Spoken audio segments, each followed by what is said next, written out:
All right, so again, welcome to our November meeting to the Hampton Roads Bird Club. I'm happy to see so many faces again, or at least names, if not faces. It's nice to be around. I saw some people not too long ago on a birding Sunday walk, so hopefully I get to get out again and do that. This past Sunday was rather a rough Sunday, so I didn't get to come and see everyone, but look forward to seeing everyone in the coming weeks. Remember, you're being recorded, and if you don't want anyone to see you, just keeping your screen off is a perfect way to do that. I'll post these to YouTube, so anyone who's not here, you can remind them that they can still attend the meeting just by doing a little bit of web browsing and surfing on the Facebook page, as well as sending them out via email. So as we do in all our meetings, we're going to go over some bird sightings.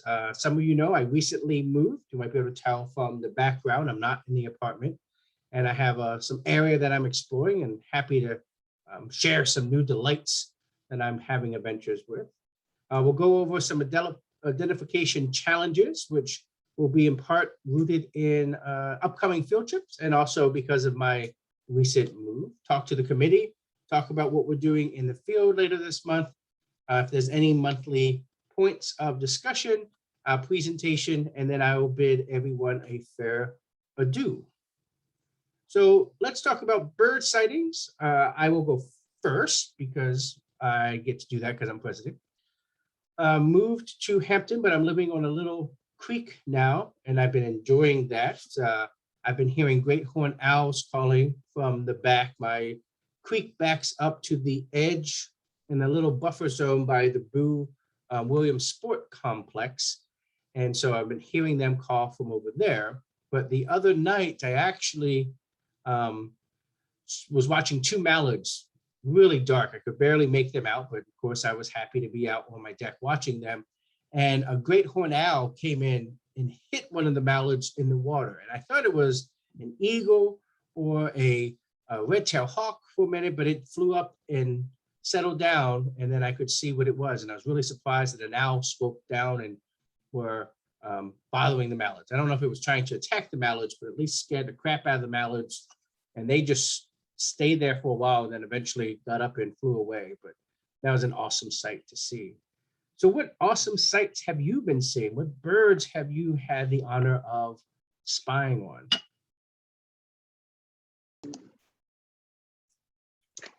We've had a changeover in a lot of birds. The last couple of days, we've had the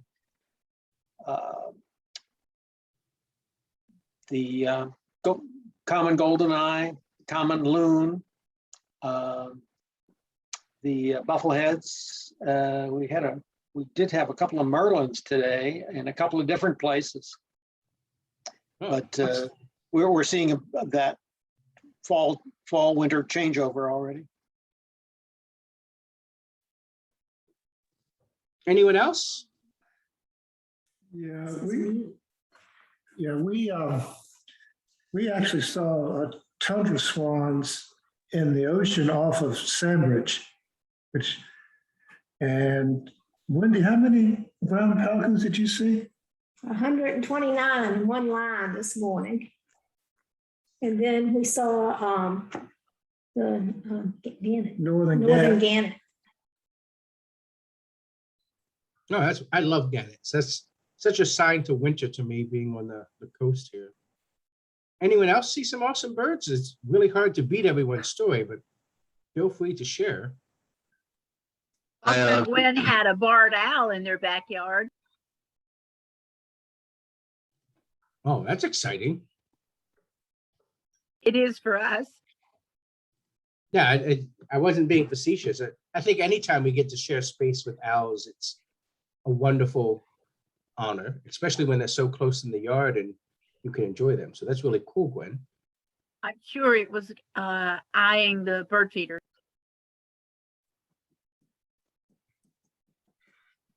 James Abbott and I recently made our way over to Hopewell to see the Heerman's gull that was hanging out at the city marina there.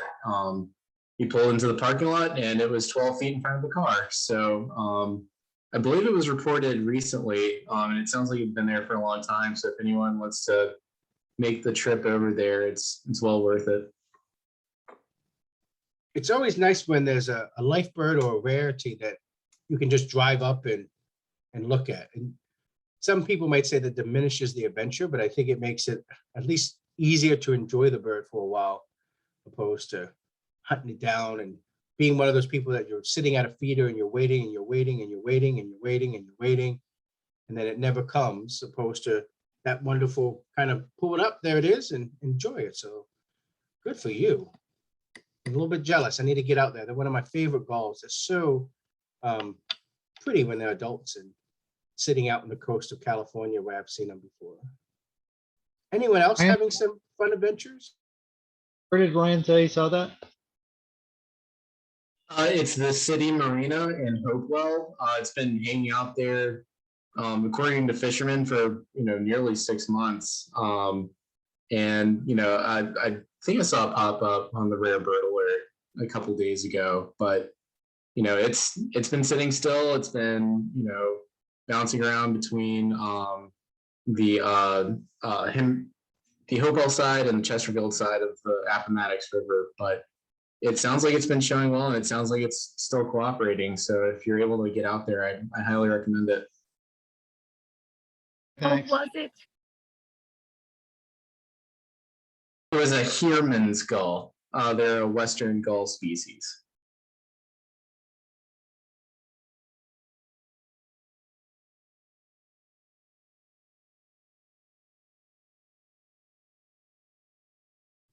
And it was immature, right? If I remember from the reports, Ryan?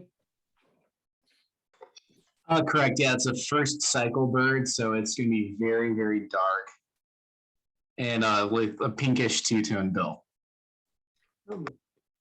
So you might be able to see what I'm sharing. I just pulled it up off of Google. As adults, they're really pretty too. They have that kind of, they just look extra soft to me. White head and kind of gray and a darker slaty gray on the back, but the immatures are very dark birds. And as Ryan pointed out, you can see there's a pink and black tipped bill. So they're relatively distinctive, at least as gulls go, an easier one to identify. Anyone else have exciting or not so exciting, just fun things? I put out new bird feeders at this new place, and I keep getting new birds that haven't been there. So I was excited by a mourning dove because I hadn't seen them in the last, few weeks that we've moved in. So it was fun to get some of that species diversity up. Well, not really exciting or strange, but we saw huge flock of cormorants on the electrical pylons across the James River Bridge, crossing over there. And that's always fun to see. There were just tons and tons of them. We were driving, or I was driving, so I didn't have the chance to count them, but there were easily hundreds. And that was always fun. That's always fun to see. Yeah, it's so awesome to see when birds get in such big groups that you can really appreciate their numbers. And so exciting. I'm glad I'm having a good time going out and about and seeing what they've been able to spy. So let's transition a little bit to talk about our identification challenge. And so my office that is up here, I have 2 nice windows in front of me that look across the lawn and out into the little creek that we have near us. And so I've been enjoying ducks, and it's getting towards winter. And when I think about winter, I think about going out and looking for ducks. I know James has planned a wonderful field trip, if I'm not mistaken, to Fort Monroe, which is a great place to go and look for ducks. So ducks were on my mind, and I thought I'd make it a little bit of a challenge because so many of us are so good at birding and identifying things. I wanted to throw you a little bit of a holiday curveball for your November, and I'm going to give you some pictures of wings as a clue, pictures of a bill as a clue, and then of course I'll go to the whole bird in case those clues aren't satisfactory. So let's start with the first one, an easy one to get us going. So we can start thinking based upon the wing. Go ahead. Mallard. Yeah, mallard. Female Yes. mallard. Yeah, Or- so we have, and I sometimes kept the sexes the same as the wing and the bill. Sometimes I didn't just to be a little bit sneaky. But yes, everyone was right. So we have a mallard, which is our typical duck that we think about and compare other ducks to for size and color and some proportion. So that's a nice mallard. So let's go to the next one. Oh. Hmm. Let's see. It's another duck. Yeah, so another duck. We're getting there. There's a duck.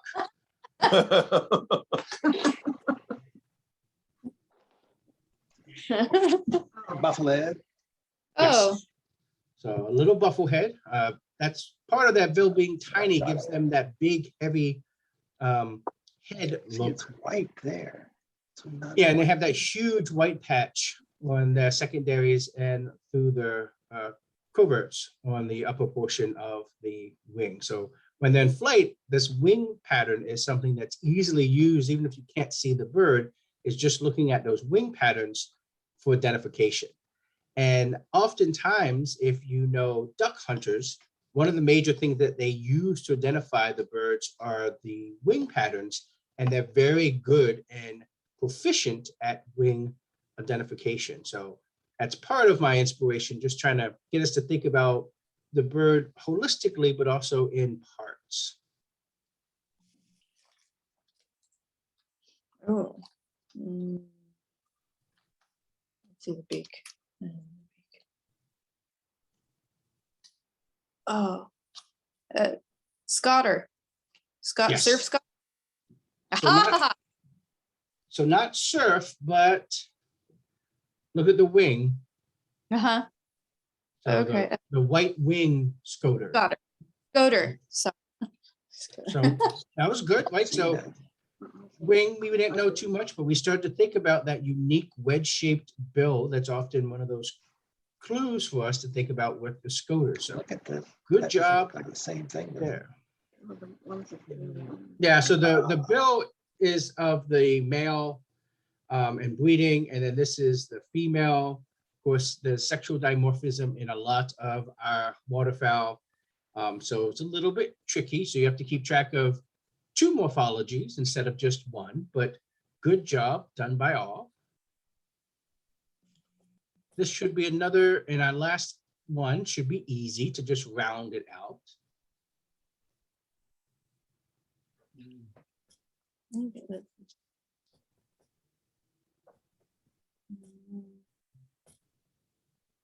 That orange. Is a gadwall, isn't it? Yes, it is a gadwall. So good job. So I haven't been able to stump this group yet, which is good. Always someone's getting our identification challenges, and hopefully you thought pretty good about that. So now I am going to try to throw you a little bit of a trick partial question, but see how well you can think about ducks, and I'll give you a hint. We should think about them continent wide and not just within the greater Chesapeake Bay or East Coast system. Oh.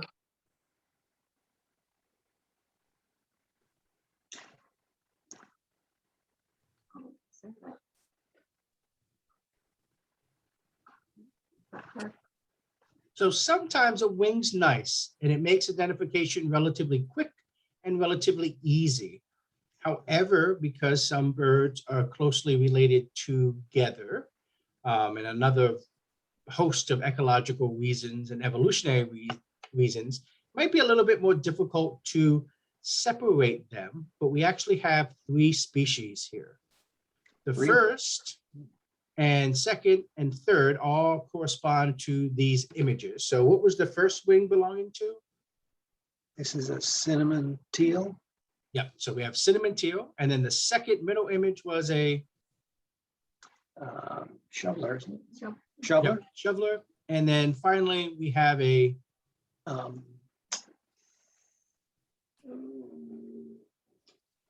Blue, is it blue wing? Blue wing teal? blue wing teal. So the blue wing teal and the cinnamon teal are very hard to separate by their wings. You can separate both those from the northern shoveler's wings because the primary mid vein is white in the northern shoveler, and the teals, it's going to be brown. Now, I learned that when I was in undergrad because I had to take a course in wildlife management. We had duck wings to identify you. It's hard to see them to see that character, but if you have the wing in your hand, it makes it easier. Of course, if you have the whole duck, it's really easy. So sometimes a reductionist point of view isn't the best point of view. A reduction? Yeah, so looking at the whole bird, just not the parts of the bird. So good job, everyone. Hopefully that's got you in a ducky mood and thinking about our field trip that we'll talk about in just a few slides. But before we get to that, I don't know if we have any new members, but Gwen, have you been able to identify if we have new members tonight, or if you want to self-identify as a new member, can you say hello? Hello. And John sent an email about some memberships. I don't know if they were new or old. I can't remember. Good. I think, John, do you remember if they were renewing members? Or I think one person was new, yes? I'm glancing through the folks that are here. If anybody's here for the first time in the club, would you introduce yourself?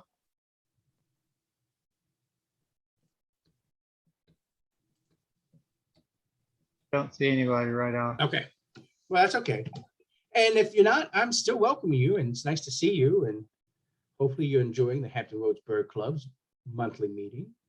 Publicity, I don't think there's too much coming from Mike and Katrina. However, I know there was a little hiccup about the photo contest that we started last year with COVID. I just want to remind you all to send your photos normally by the Wednesday before the first meeting, but we can extend that because of just being reorganized and realigning.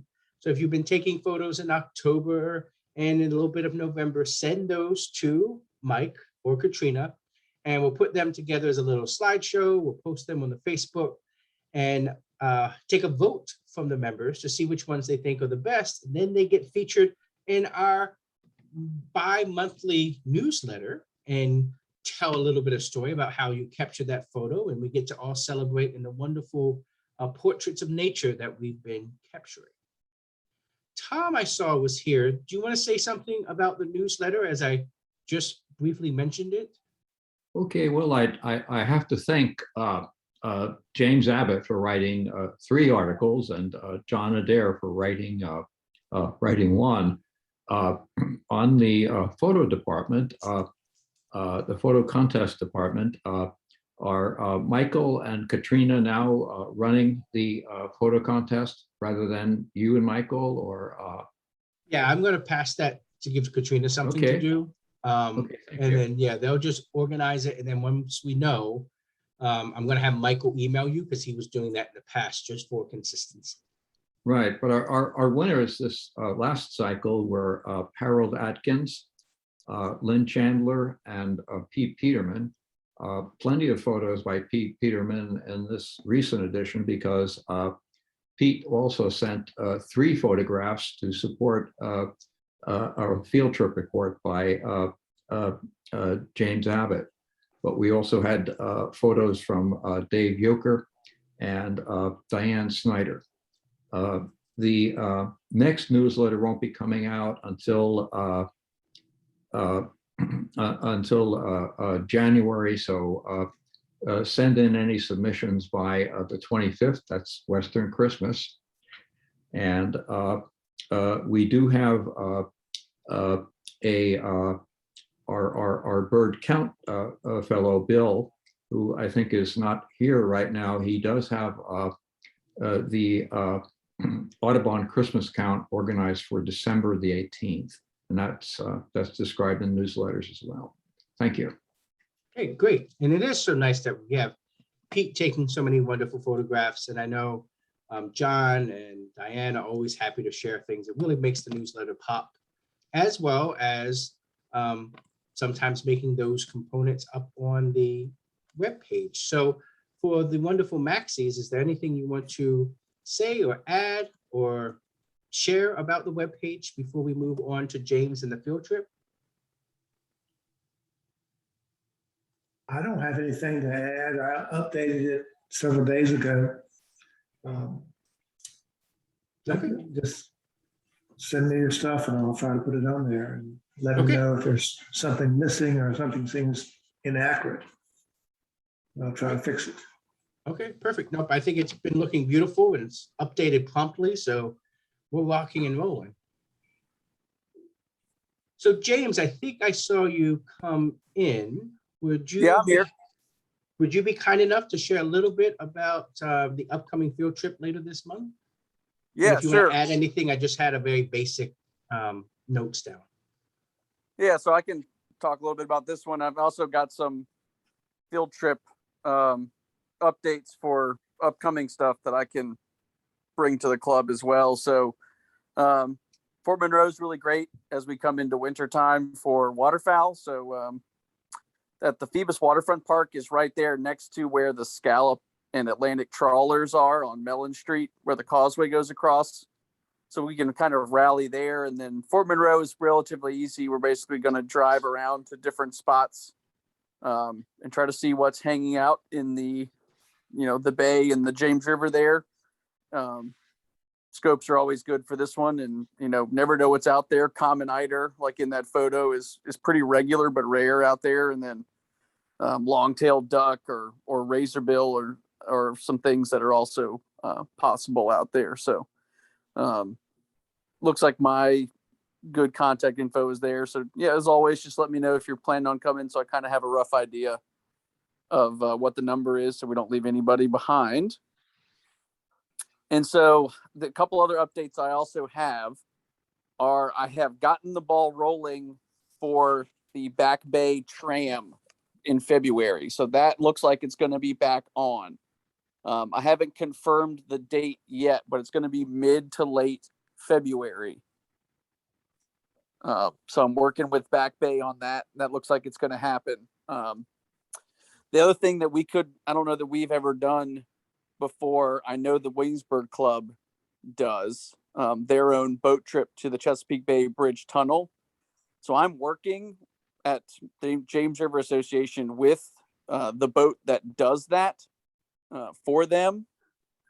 And I know the captain pretty well. So if that is something that we want to do for our own club, is to get our own trip out to the Chesapeake Bay Bridge Tunnel, that is something that I can also arrange to do, because I've got a pretty good relationship now with the captain. I've been working with him the last couple of weeks.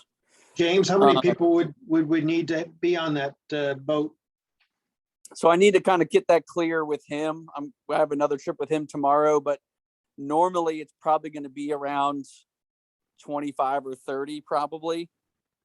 To get, the more people that you can get, the cost for each person goes down, but the boat is only Coast Guard inspected for so many people. So we do have a limit.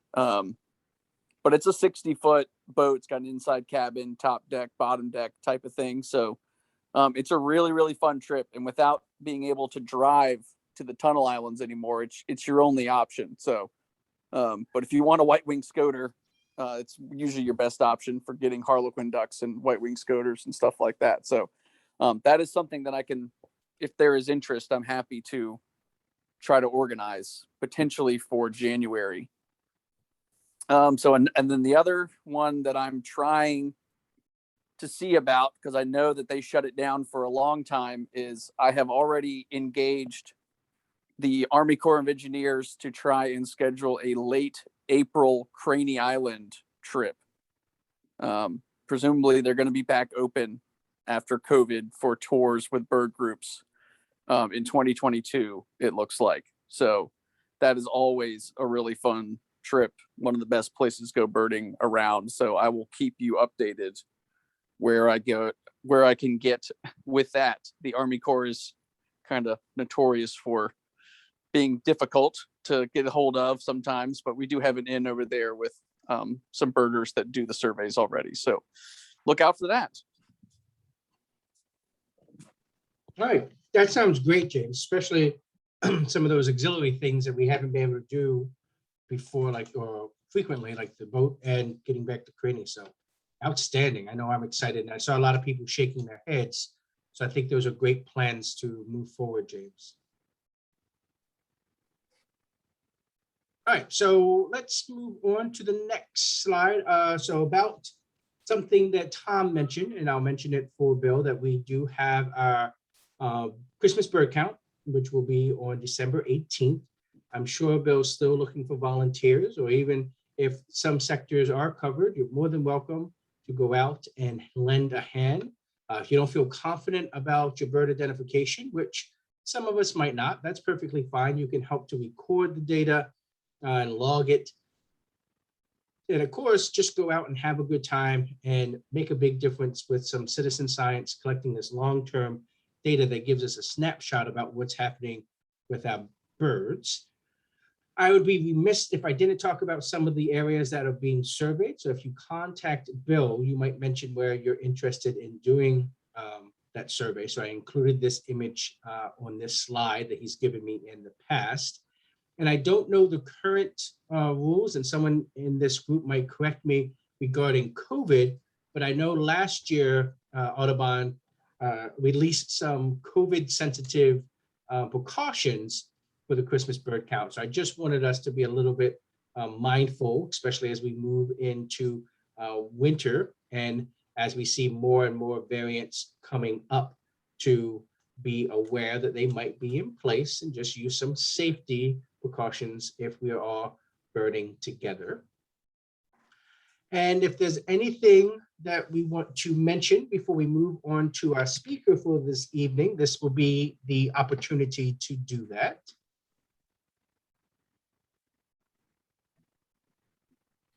We're hearing nothing. So I'm pretty sure our speaker is here. Vic, are you here? Can you hear me? Yep, I'm here. I'm just trying to get my video going. There we go. Okay. And I made you a co-host, so you should be able to share. Okay. And we are suddenly having a emergency notification. Sorry about the beeping, but that should go away soon, hopefully. Hopefully. Don't worry about that emergency. That's no big deal. It's like, well, it's the like an Amber Alert or something on the phone. Okay. Okay, so let me see if I can share my screen. We'll share that one. And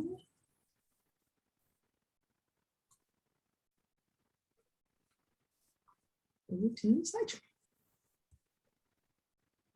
Okay, so can everybody see that? Yes. Yeah.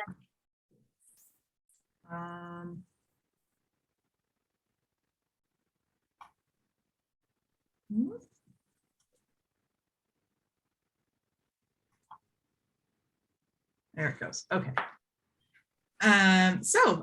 Tonight I was invited to talk to you all about raptor rehabilitation here at the El Paso Zoo. I'm Dr. Vicki Milne. I'm one of the veterinarians here at the zoo. I'm the chief veterinarian. I've been here about 16 years. I've been a veterinarian for about 20 years. And I have lived all over the country, from Florida originally. And I went to undergrad at Cornell and vet school in California. And then I've done a lot of postgraduate training, postdoctorate training to get to the point of being able to practice zoo medicine, which is a very weird and challenging and odd specialty. We're the most general practitioner. We see a little bit of everything. Today I had patients ranging from frogs to Malayan tapirs. So we do it all. And one of the things that we have ended up doing here at the zoo is raptor rehabilitation.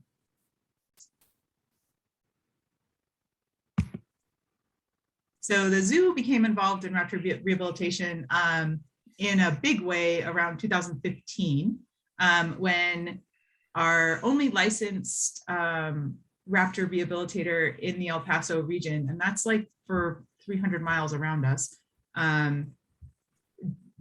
didn't maintain their facility. They retired basically. And so we became the only place that had people who knew how to take care of raptors. And because we're a zoological institution, we have special permits for holding these animals. And we've always maintained a rehabilitation permit with the Texas Parks and Wildlife and with US Fish and Wildlife. in order to help out when we're needed, especially, we've even housed mountain lions that Texas Parks and Wildlife needs to relocate on occasion. So, we maintain rehab licenses for that. And we had the Raptor Rehab license, which is a migratory bird rehab license as well. So we were here and we had the licenses, and we have veterinarians who know how to treat these birds, and we have staff who are well trained in handling dangerous animals, including raptors. So it was kind of a good fit, and we started filling that gap. The things that we are not so well equipped for, we don't have a long-term flight facility, so we don't have the big flight cages that a typical rehab facility would have for raptors. That's important for their long-term rehabilitation. Basically, when birds are like athletes, and when they have an injury and they're on the bench healing for, it takes a raptor 4 to 6 weeks to heal a fracture, for example, and soft tissue injuries can take just as long. They become what we call perch potatoes. So they have not been flying, they have not been exercising, and you see it as soon as you put them out and tell them, okay, now go fly. It's like saying, okay, now go sprint and run hurdles. They have a hard time and they need to get back in shape. So you need a facility where they can do that, flying a long enough distance to really exercise themselves. So those are some good sized flight cages that we don't have. Our budget is also limited. This is nowhere in our budget to do raptor rehab. So we are basically stealing money from the rest of the zoo in order to do raptor rehab, as well as donations that come in through our nonprofit support group, the El Paso Zoological Society. So people, especially folks who have brought us birds, it's super kind of them. They'll donate some money sometimes, and that helps us a lot.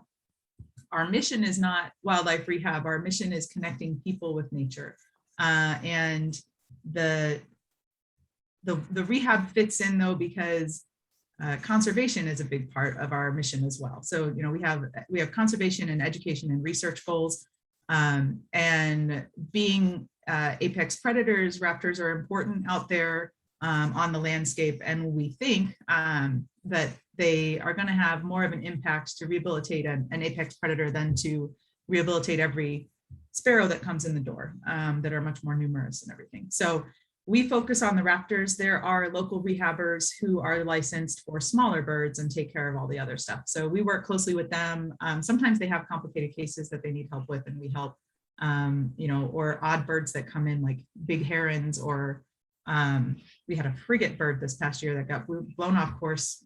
So we help out with that stuff as well. But that's how we ended up doing it.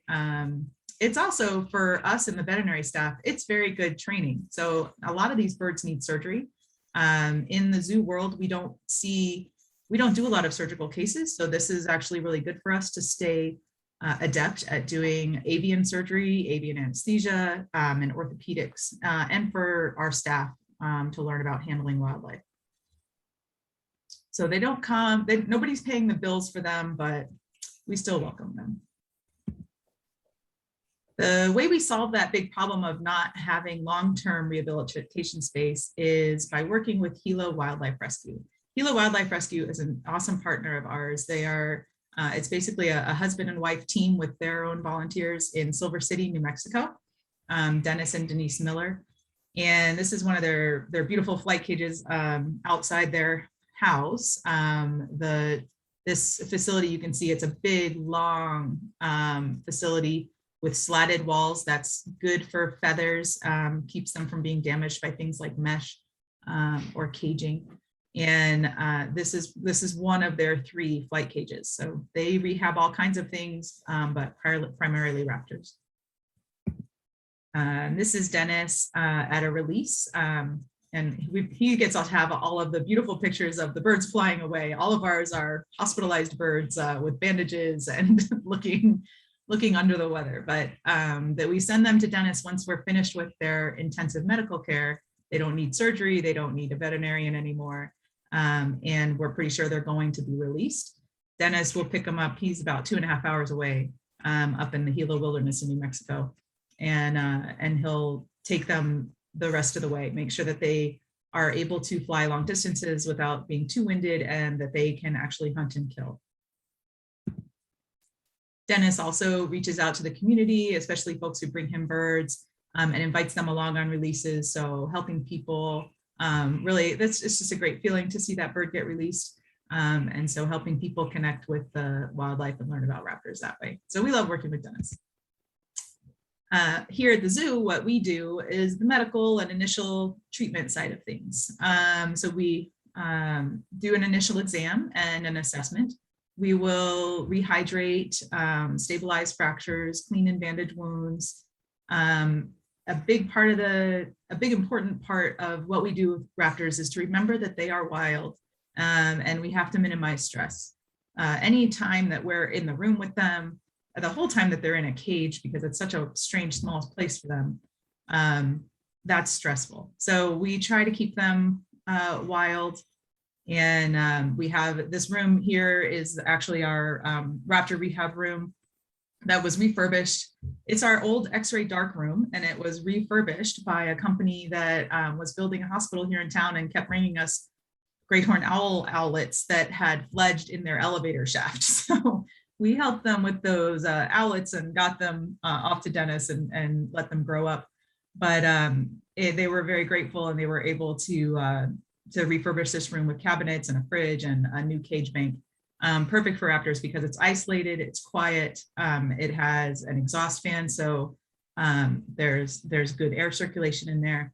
And all those things are really important for birds that are prone to stress. They're prone, and raptors in particular are prone to get a fungal infection in their respiratory system when they are stressed.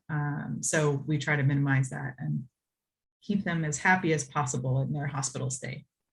This little guy is a prairie falcon who you can see has a wing bandage on. So with a lot of fractures, we need to do some kind of bandaging, and then it's wrapped to the body as well. The other things we have to do is think about long-term for these birds. Being in a cage and sitting on a perch, they can get foot damage, pressure sores on the bottoms of their feet. They would normally be spending a lot more time flying and on very highly variable surfaces. So we put padding and different textures on the perches that we use with them and change them out so that their feet don't develop any pressure sores. And we have to take care of their tails, especially when they're down and when they're in a cage. If they're a very jumpy bird, they tend to damage their feathers, and those feathers might not be due to molt and be replaced for another year. So we have to be really careful with their tails. We'll often put a tail guard on, which is a couple of pieces of plastic sandwiched around the tail to keep it from getting damaged and bent or broken. We're not always successful. Sometimes they manage to mess themselves up anyway. Another big part of dealing with these birds, is, especially the larger ones, is safety.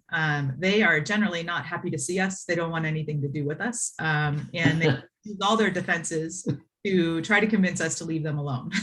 So this was a great horned owl who was hanging out in one of our barns, and he decided that owls always do this. They really like to sit on top of our light fixtures. So every time you walk in, you have to kind of look up, see what the owl is doing. They're generally not attacking. We don't have, I don't think we've had any birds that will attack, but they'll defend themselves when we go to do anything with them. So we're very careful with them. The most dangerous part of these birds is their feet, and their feet show when we're working with them or we're going to be doing something like x-rays, we will put bandages on their feet if they're not going to be anesthetized. So this bird is awake. He's going to get some x-rays. We've put a lot of cotton or gauze in the foot for him to hold on to and not talon himself, because sometimes they get so upset they clench their foot and they'll talon their own feet and cause a wound. So we will put something there for them to grab onto and then wrap it up so they can't grab us. Birds have a ratchet system in their claws, so once they hold on, they don't have to let go. It takes very little energy for them to hold on, and those talons on some of those birds can go, right through your hand. So we're super careful with them. We wear these big welder's gloves or wild animal handling gloves, and we communicate constantly when we're handling the bird and moving them around so that nobody gets hurt. They can bite as well, so we worry about the head, but it's the feet that'll really get you. And then we treat what's wrong if we can. We start treating for pain right away. So if somebody comes in with a fracture, we know that's painful. They're going to get pain medications. And we'll do, and if they look like they have a wound that's infected, we'll start treating the infection. They may need x-rays, they may need blood work and other diagnostics, and occasionally they also need surgery. So this is that same bird getting his x-rays. Angela's keeping an eye on him. He's got something over his head to calm him down. Covering their eyes tends to have a very calming effect. And he's just being held in place with some weighted bags so that we can get the x-ray, make sure it's okay, and then get him up without anesthesia if possible. And if it's humane for the animal, if they've got a very painful condition, they may need anesthesia even for the x-rays. For a lot of the orthopedics, we do a lot of external fixators, which are the type of fixation where there are pins on the outside and a bar across the outside to hold it in place. So we just look like carpenters when we're doing that. So that's what we do. Who do we see? So this I thought you guys would be interested in. We now have about 6 years of data. I didn't put 2020 or 2021 in here yet. But in general, for rehab animals or wildlife that's found on grounds and brought to us, we tend to get somewhere between 150 and 200 individuals a year. And that's not just raptors, that's everything that comes in the door. The raptors tend to be anywhere from 100 to 150 of those. Last year was particularly busy. And we think that was because a lot of people were home. So they were seeing things going on in their yard, or they were out in the parks and walking around and finding things like owlets and kestrels blown out of nests and that kind of thing. So we had a little bit of a spike last year. Our most common patient are the American kestrels. So we get tons of kestrels, and they're a hoot because they're like the Chihuahua of the bird world. They're small and they don't know it, and they bark up a storm when you're messing with them. Our second most common are Swainson's hawks. We have a very healthy population of Swainson's hawks here. They breed here. And so we get, most of these numbers are nestlings and fledglings that are orphaned or have been, nest damage and that kind of thing. And then, you can see where everything else kind of falls out. We get a lot of great horned owls, owlets mostly this year. We actually got several adults with injuries. Our other common species are burrowing owls, which we love. We have a huge bias towards burrowing owls. They're just too cute. So burrowing owls, Cooper's hawks, the barn owls can be, depending on the year, the barn owls can be pretty high in numbers. Red-tailed hawks are a common bird out in the wild here, but we don't get them very often into rehab. In 2017, you can see there's a spike, but that I am pretty sure that was just some misidentified Swainson's nestlings because our Swainson's numbers were really low in 2017, and our red tails were really high, and it seemed really unusual. So in retrospect, we might have had some misidentification. Nestlings can be hard. They all look similar depending on their size. We get a few Harris hawks, we get a few Mississippi kites, a few Sharpies, and a few falcons, peregrines and prairie falcons. We get, as far as eagles, we get mostly golden eagles out here. Although if you drive just a couple hours north of us, you'll see a ton of bald eagles at Bosque de la Peche. And one of the weirdest things to me is that I have never seen a northern harrier in rehab here. We've never seen an injured one. Nobody's found one, but they're a super common bird in our area. So you go out and you see northern harriers all the time, but for some reason, if they're getting injured, they're doing it where nobody's finding them, and we don't see them. Or they're just smarter than all of these other birds and they manage to not get injured. And then we get some small numbers of bald eagles, flammulated owls, saw-whet owl, prairie falcons, merlins, long-eared owls, screech owls. Turkey vultures, like this spike of other in 2019 was actually like 9 turkey vultures that year. So it can be very, just like the birding in town, depending on the year, it can be highly variable. But the big players are always the kestrels and the Swainson's hawks for us. This was one year, I think this was that year that we had like 40 Swainson's hawks come in, mostly nestlings and fledglings. And this is at Dennis, the Gila Wildlife Rehabber's flight cage there. All of these guys are just youngsters learning to fly and getting some exercise and getting prepared to be wild birds. But that was just amazing. He had like 17 swings and talks in one flight cage one year. So we're taking care of that population. And then we've got some other less common species. Golden eagles, we usually get 2 or 3 a year. We've had several golden eagles that have ended up not being releasable due to eye injuries, and we find homes for them with tribal aviaries. The Native American tribes get first dibs on eagles, and then other education facilities. Mississippi kite. So this is a young Mississippi kite who's very upset about something we're doing, clearly. Looking at all of our data over these 6 years, the most common problem, kind of lucky for us, is that they're just being a baby.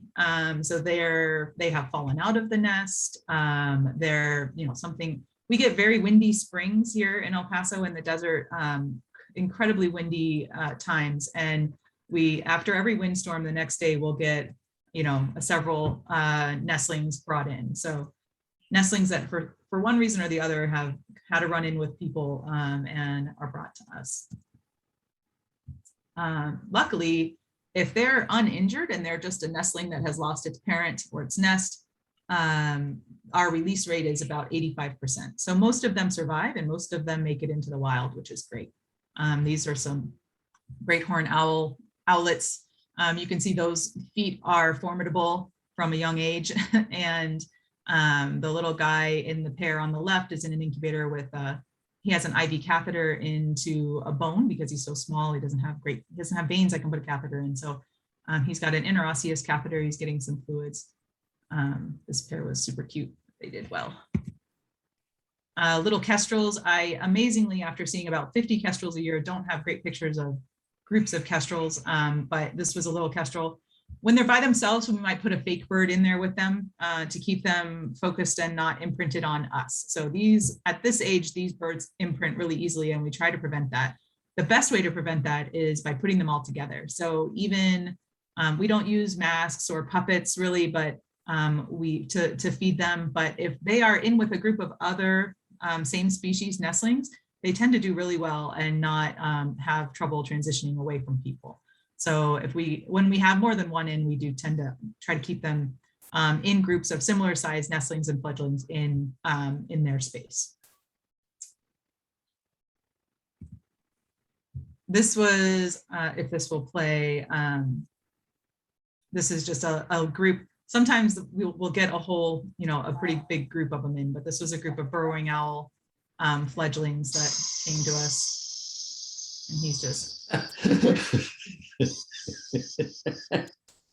they're just so tough from, day one. They don't care. They think they're going to take on the world. So our second most common problem is skeletal injuries, not hard to imagine. So these are fractures, open fractures.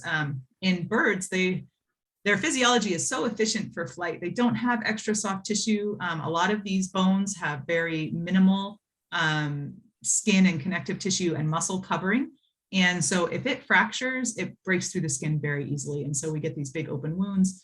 Having an open fracture is a double whammy because that is prone to infection, loss of blood supply, drying out. So we need to get those fast so that we can treat them and stabilize them, or they tend to develop necrotic bone really fast. And then we also get luxations, which is when a bone is, or a joint is dislocated.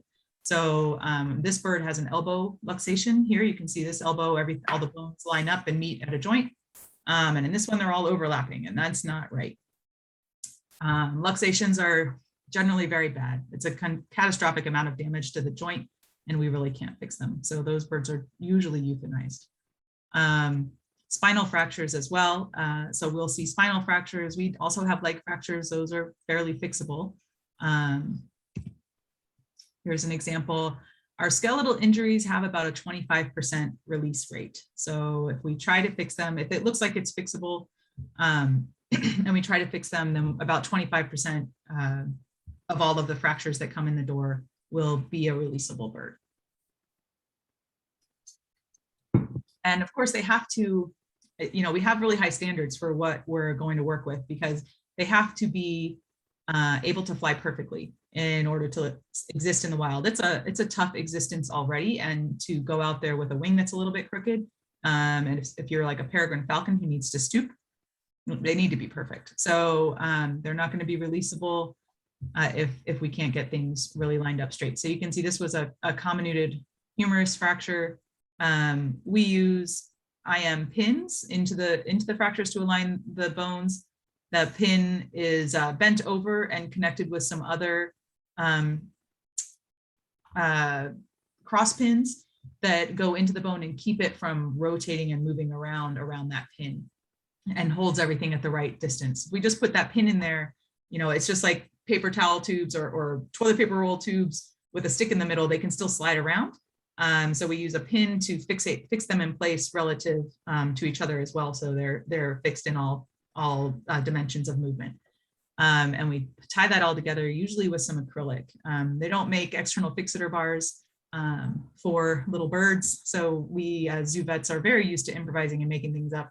But it's very common in avian practice to use an acrylic to create that external bar that becomes the artificial bone for long enough for the bones to heal. We see a fair number of gunshot wounds. They can be really catastrophic if it's a higher caliber type wound. This is just a pellet gun, and it caused a fracture just of the ulna, which is good. This is fixable. This bird also, this is another humerus fracture. Sorry. And an example of just an IM pin to line up that humerus fracture. And then we would have to bandage this wing to keep it immobile for about 4 weeks as well. A fun story from this year was the Swainson sisters. There were actually 3, but only 2 survived. So we had a very windy, stormy day, and a tree blew down, and there was a Swainson's hawk nest in the tree with 3 nestlings. The first nestling that came in, these birds came in separately. They didn't all come at once. So as the people kept finding the next nestling on the ground, they would bring them in. The first nestling unfortunately had a fractured spine, so we could not save that bird, and it was euthanized. The second bird that came in had a fracture of the left ulna and radius. So I was like, okay, great, young bird. Young birds are great. They really want to heal just like kids. Their bones heal faster, and we're going to be able to fix that. So we do surgery on that bird. The next day, the other Swainson's hawk comes in with the right wing, same fractures, radius and ulna fractured, a little higher up on the other side. Oops, the left wing, sorry, I had them backwards. But basically we had lefty and righty, and they had the same fractures and they got the same treatment. This is an example of those pins. This is just an external fixator without an IM pin because of the location of this fracture. But we put pins through the bone on either side of the fracture. And then we make an acrylic bar basically that attaches to the outside to hold it all stable. These are the Swainson sisters. They loved to sit on their water bowl, but this is them hanging out after surgery. And once things started to heal, we could move them to an outside barn stall and let them start working those wings a little bit. So you can see the acrylic is inside a plastic tube, and all the little pins have been anchored in the acrylic. And that's basically acting like that bird's ulna until the ulna heals. Our third place, I love this story also because both of these birds made it. These fractures healed great, and they healed fast because they were young, and they both went to Gila Wildlife and were eventually released. So that was a good one because orthopedic things are kind of iffy, only about 25% make it. Our third place on what we see and what kinds of injuries are soft tissue injuries. So anything like lacerations, we get birds that hit barbed wire. They have swelling around their joints, maybe some kind of just strain of a joint. Eye injuries. So this little owl had loss in eye, but Owls we will release with one eye. Other hawks, because they use sight primarily for hunting, as opposed to owls who use auditory location. It's been shown that owls can hunt with one eye, but other raptors we won't release. So that might have to be an education bird or euthanized. But little burrowing owl went out to live in an area with a lot of burrowing owls, and he's been doing great. Other problems that we see less commonly include medical issues, infections. One of the biggest infectious issues in birds of prey is West Nile virus. So we still see that in mosquito season occasionally. This eagle, I believe, was a West Nile virus case, and you can see he's weak, he's laying down, can't get up, he's kind of puffy and just looks like he's tired of the world right here. So that's a typical West Nile virus presentation, but also a typical lead toxicity presentation, and we still see a fair amount of that. So birds getting lead from fishing gear, or in raptors, it's usually from gunshot that is in remains of hunter carcasses that are in the wild. Weakness, we get a lot of fledglings in a rough year. Like I think last year we had a drought, we were having some pretty bad drought. And times like that, we see a lot of fledglings that just aren't able to find enough food, and they're not as experts at hunting as an experienced adult. So we get youngsters that are just really skinny. We give them a second chance, feed them up, and send them to dentists, make sure they can fly, and they get to try again. Electrocution, they just really don't make it. There's too much tissue damage. So I've only saved one electrocution, and it was this bird. This was a peregrine falcon on the right side here, with just the very tip of the tissue of the wing was affected. So we were able to actually recover that. But usually electrocutions, they have to hit the wire in two places. And so they have horrible soft tissue damage in a foot and a wing or something like that. And we can't do anything about that. Head trauma from hitting cars or hitting windows and buildings is also pretty regular. So what we know about rehabbing raptors now after 6 years is that we can get about a 50% total release rate, which is pretty good. If you look at rehabilitation centers that have done surveys, 30% release rate is fairly common because, again, these birds have to be perfect in order to be able to live in the wild. And our numbers are bumped mainly because we get so many babies, and we know that uninjured babies do well. So that's great, really good survival rates with them.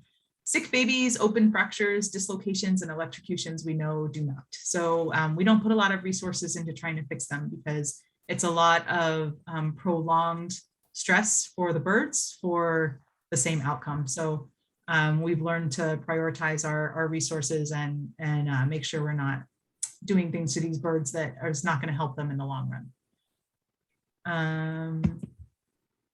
And this guy's saying thank you.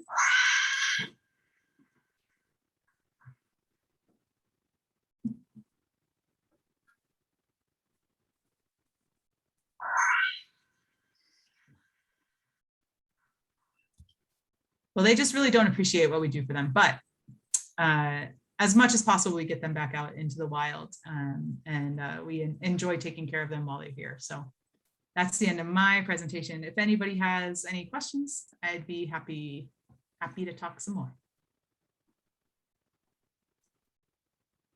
Remarkable. It's just remarkable what all you're doing. Thank you.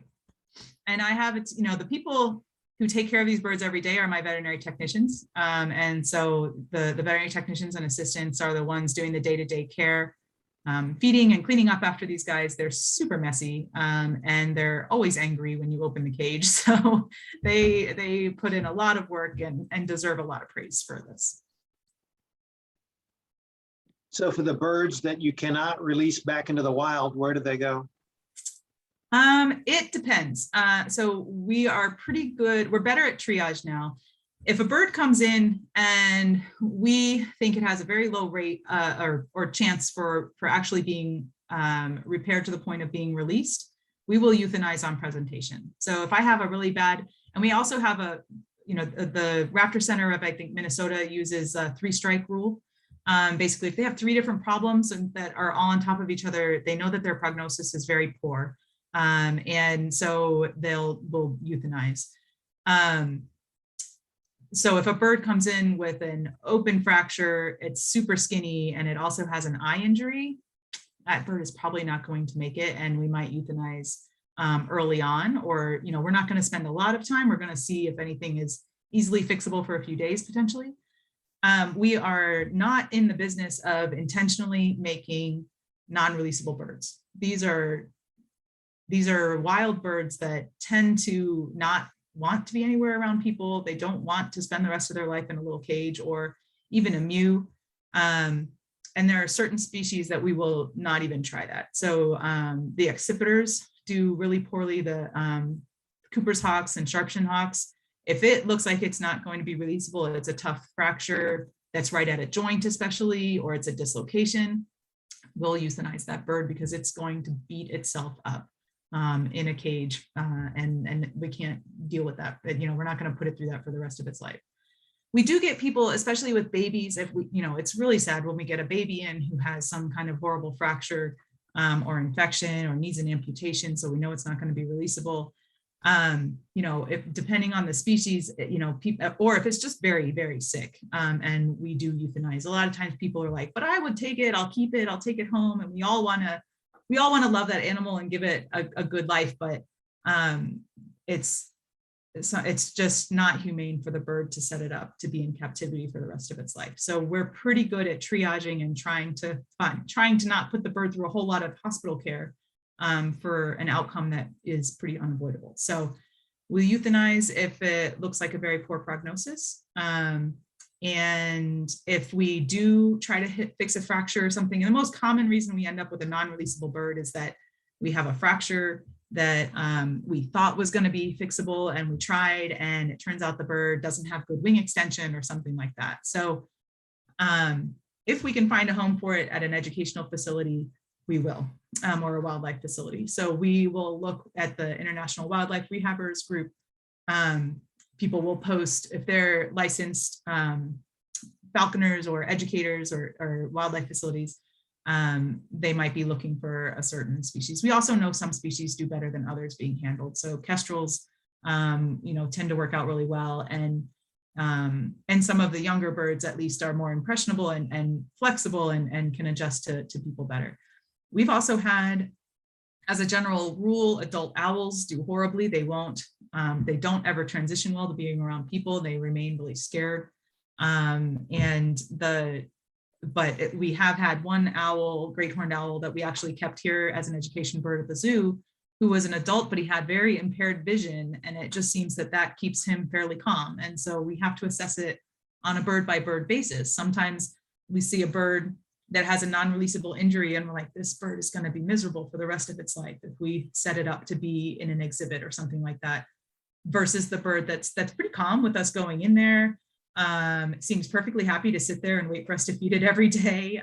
There are individuals like that, and there are some species that are more like that than others. So we'll definitely, you know, try to find them a home. So we do send out maybe you know, around 5 birds a year as non-releasable that go to maybe an education center or something. And the other problem is there's just not a lot of space. You know, these birds are long-lived, so once the facilities that can handle them or you know, want to have them have the birds that they can take care of, there's nowhere left for these guys to go. So we have to see if we can find space before.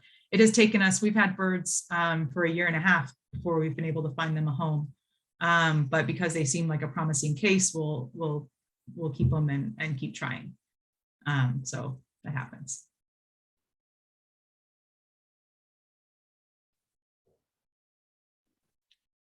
Public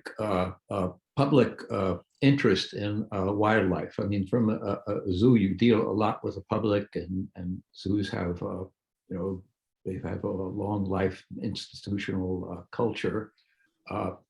Is there a changing perception of changing public interest in wildlife that you're seeing out there in El Paso, or from the various interactions you might have had with education institutions and so forth? Sure.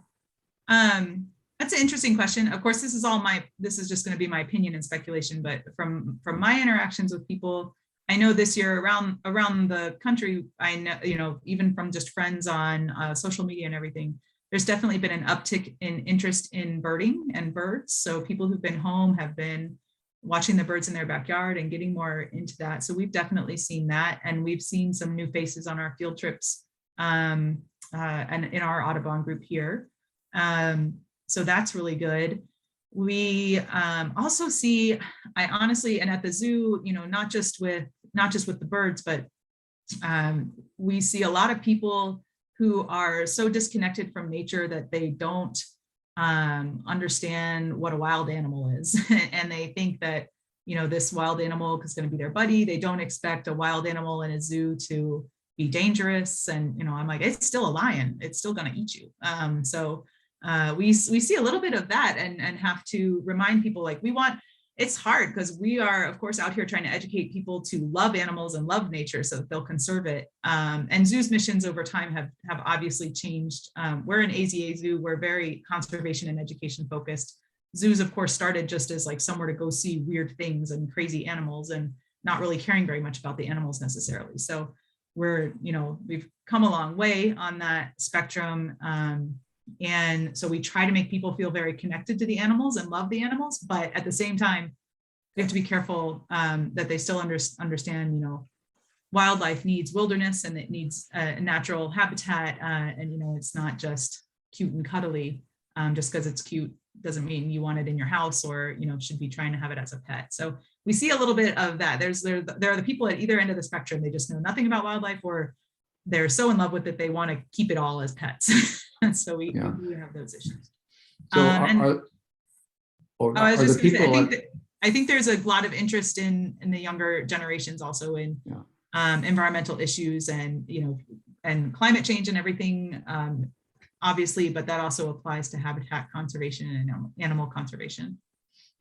So the people at the zoo who are as old as myself, maybe they're reporting that the new kids don't know what the wildlife is. It's just, what is it? It's something odd or. Yeah, they don't necessarily have, they haven't gotten out in nature enough. I think maybe this past year has helped because, the people have been at home and I think looking to walks and outdoor activities more for recreation. So that's been good. But it just seems like people are so disconnected from nature. Sometimes they don't understand what these animals need to survive or understand how to behave around them and how to give them the space that they need sometimes.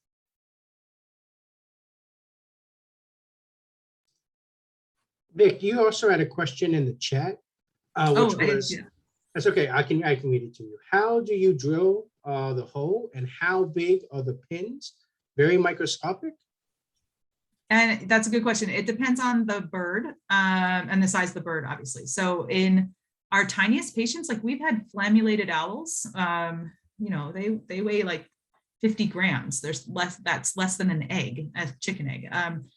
But on a bird like that, there's not really an actual orthopedic pin small enough.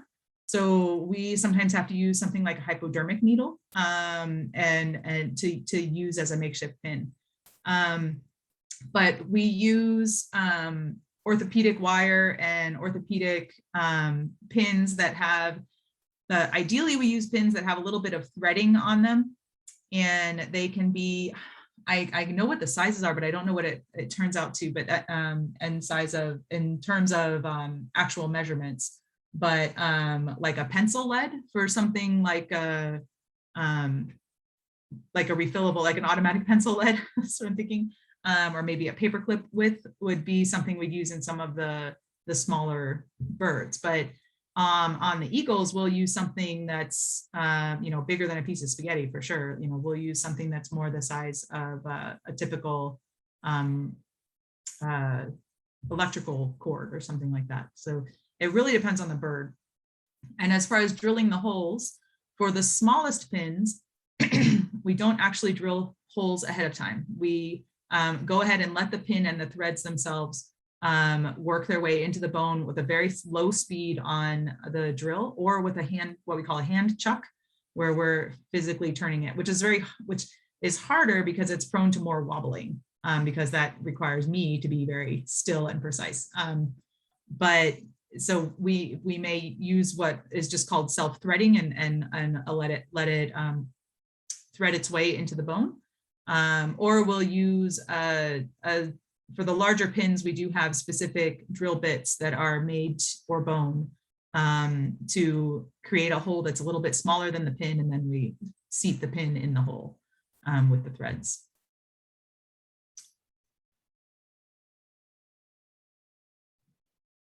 Okay, so Vic, I have questions just to throw you off because I don't know if you looked at that stuff. But I found an article today, something else I was looking for, and then Audubon posted it about some cases of parthenogenesis in the California condor. Yes, how cool is that? Yeah, I think it's super cool. So I was just wondering what you were thinking about with that. Well, it makes the life of zoo folk harder because we try to be careful about who's breeding and not breeding animals that we don't have space for. So if these girls are just going to go off and make their own offspring, that's going to throw us off. But you know, I think it's amazing. I believe that it's also even been documented in chickens. So I don't think it's that crazy in the bird world. We know that it's fairly common in the reptile world, and you know, birds are just feathery reptiles. So it's not too huge a surprise, but it is really exciting. And I don't think it happens very, you know, obviously it doesn't happen very often as far as we know, but yeah, that's just adds a whole new column to the options for reproduction for these. Yeah, I thought it was really cool. And yeah, I think it's been documented in some pigeons. Oh yeah. Wow, which is.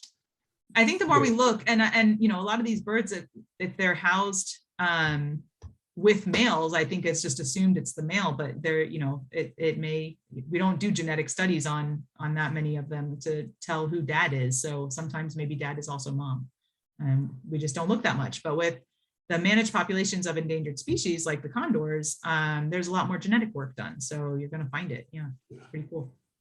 And then I was listening to NPR, so I don't know if you've had a chance to look because I haven't actually found the paper, but I know Avis was reporting from a study they did in Michigan and Wisconsin about white-tailed deer and COVID.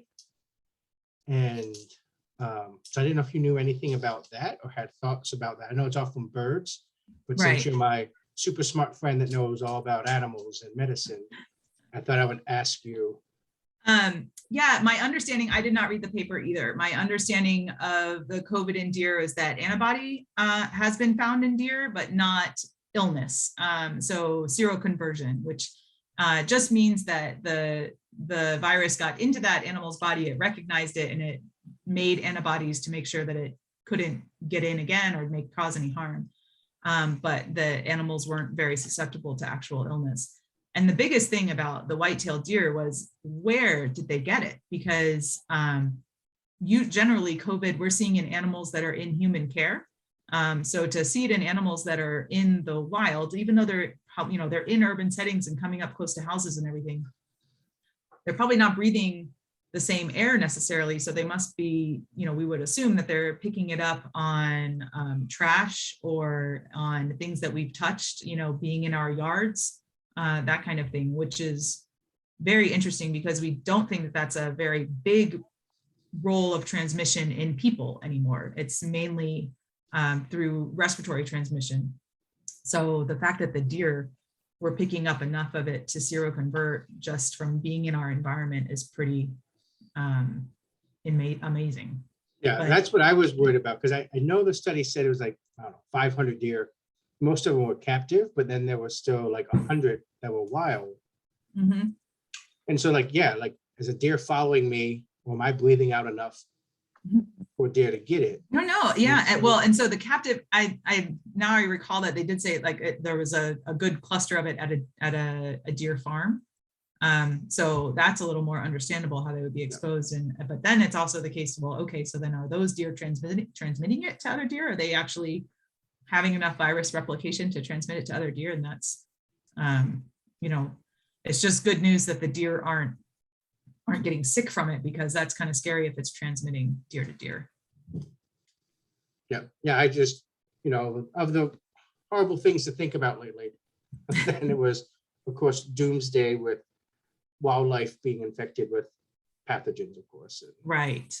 Because, heaven forbid it finds wildlife that is highly susceptible in North America, then, we could cause some more population problems, more than we already have.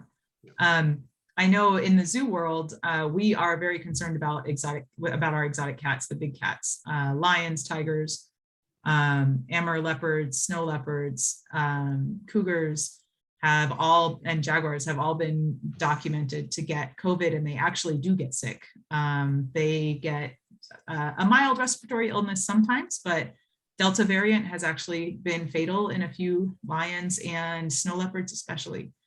So we're super concerned about our cats, and still wearing N95 masks and gloves and doing all kinds of precautions when we're working close to our cats.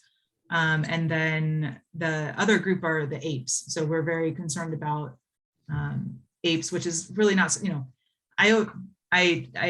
I always think of apes as just able to share just about everything with us. If we get it, they probably can get it. And if they get it, they can probably give it to us. So we're definitely concerned about our apes. There have been a few cases reported in gorillas, especially.